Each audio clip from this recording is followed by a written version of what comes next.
स्वागत आप सभी का ब्रेकिंग न्यूज चैनल में एक बार फिर से। तो आइए जानते हैं देश दुनिया की तमाम बड़ी खबरों को। पर उससे पहले आपसे निवेदन है कि आप इस वीडियो को लाइक कर दें, शेयर कर दें ताकि हमारा हौसला बढ़ता रहे।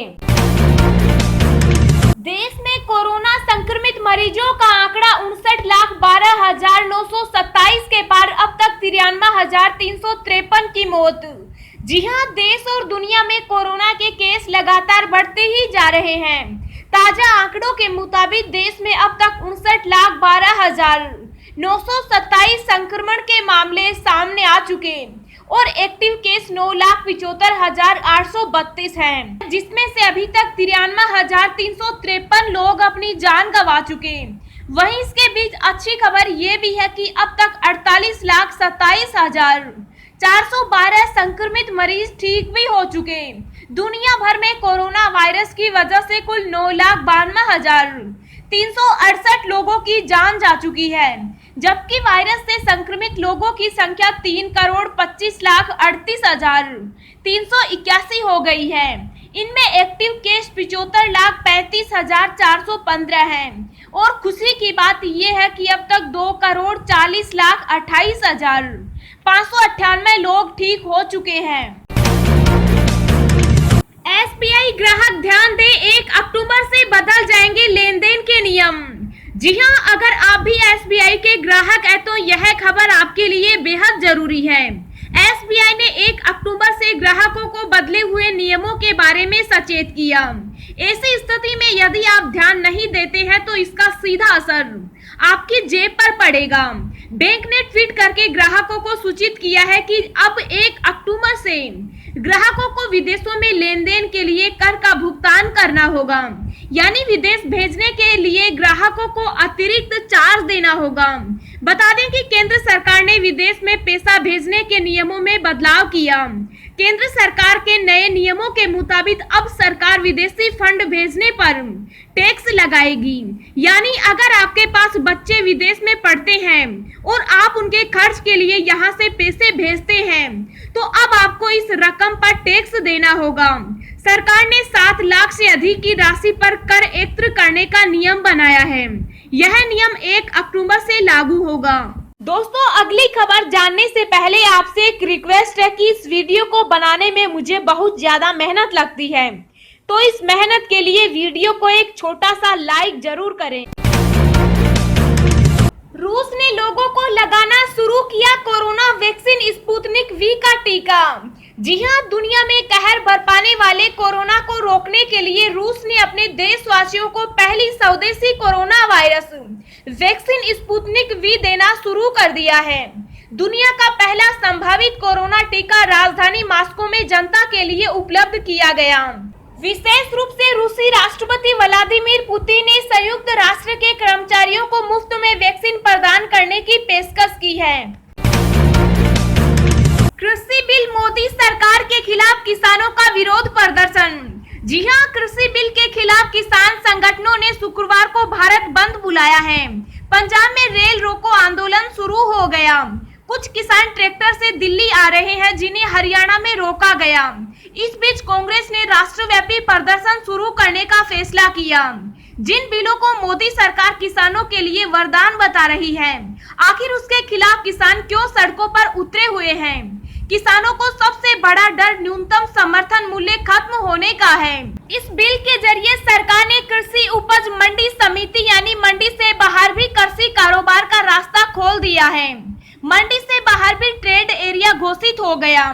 मंडी के अंदर लाइसेंसी ट्रेडर किसान से उसकी उपज एमएसपी पर लेते हैं, लेकिन बाहर कारोबार करने वालों के लिए एमएसपी को बेंचमार्क नहीं बनाया गया है।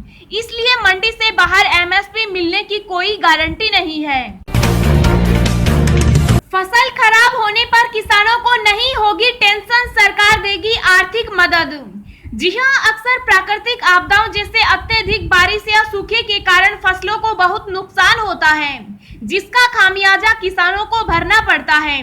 अपनी लागत के साथ वे कृषि के लिए गए ऋण को चुकाने में तनाव में है। इस समस्या को दूर करने के लिए सरकार द्वारा पीएम फसल बीमा योजना चलाई जा रही है, जिसके तहत अब फसलों का बीमा भी होगा।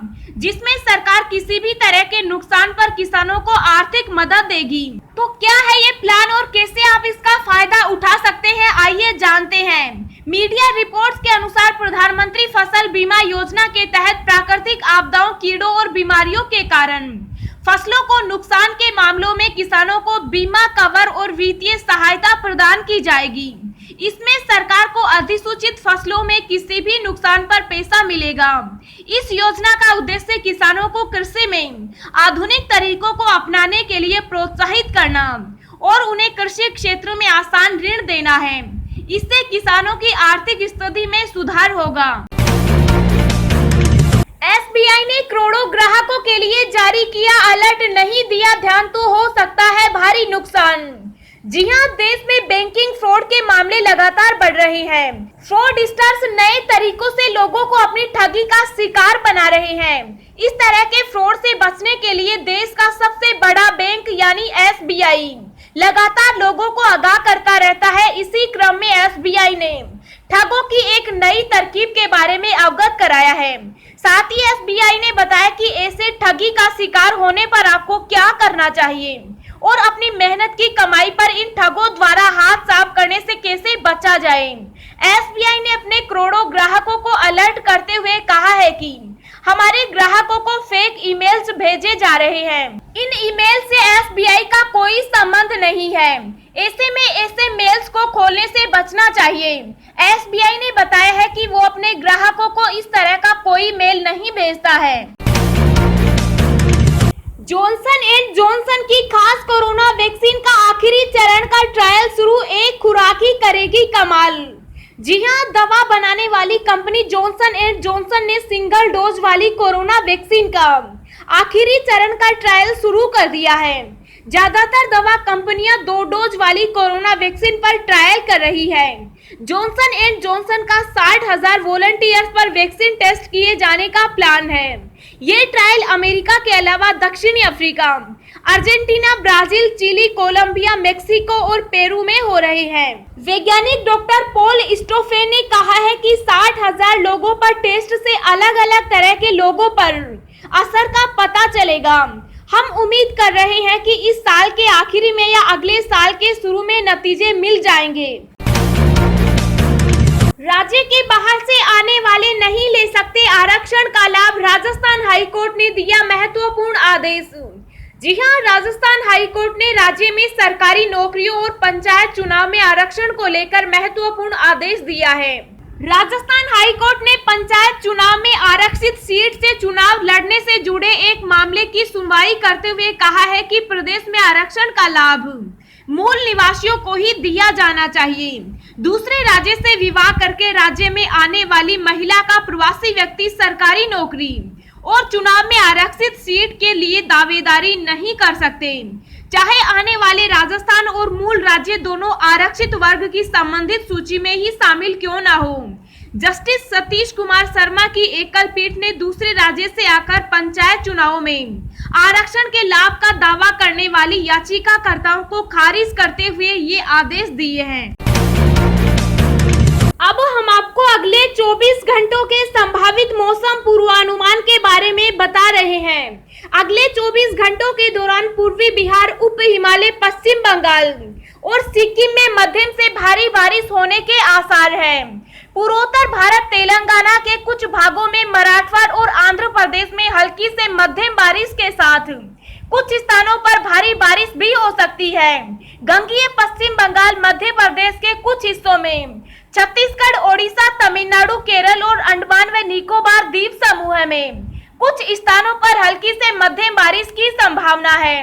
कर्नाटक और लक्षद्वीप में कुछ स्थानों पर हल्की वर्षा की गतिविधियां अपेक्षित है।